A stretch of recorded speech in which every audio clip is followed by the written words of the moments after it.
દર્શક મિત્રો, આપ જોઈ રહ્યા છો વર્તમાન ન્યૂઝ. લાઇક, સબસ્ક્રાઇબ, શેર કરો.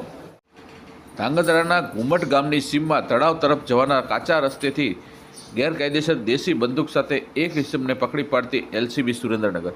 એલસીબી તથા પેરોલ ફોર્સના સ્ટાફની સંયુક્ત ટીમ ધાંગધ્રા તાલુકા પોલીસ સ્ટેશન વિસ્તારમાં પેટ્રોલિંગમાં હતા. તે દરમિયાન પેરોલ ફોર્સ સ્કોડના police head constable Ajayveersinh Zala તથા પોલીસ કોન્સ્ટેબલ સંજયભાઈ પાઠક નાઓને બાતમી હકીકત મળેલ કે મોઇનભાઈ અબ્દુલભાઈ સિપાઈ રહેવાસી રૂમટવાડાની ઘુમટ ગામના પાદરમાં તળાવ તરફ જવાના કાચા માર્ગે એક ગેરકાયદેસર પાસ પરમિટ વગર એક દેશી હાથ બનાવટી બંદૂક સાથે આંટાફેરા કરે છે. જે હકીકતના આધારે રેડ કરી મજકૂર ઇસમને એક દેશી હાથ બનાવટી મજકૂર બંદૂક કિંમત ₹2000ના મુદ્દામાલ સાથે પકડી પાડી ઇસમ વિરુદ્ધ ધાંગધ્રા તાલુકા પોલીસ સ્ટેશન હથિયાર ધારા મુજબ ગુનો રજીસ્ટર કરાવી કાયદેસરની કાર્યવાહી કરવામાં આવેલ છે. વર્તમાન ન્યૂઝ ભટ્ટી ઘનશ્યામ વઢવાણ.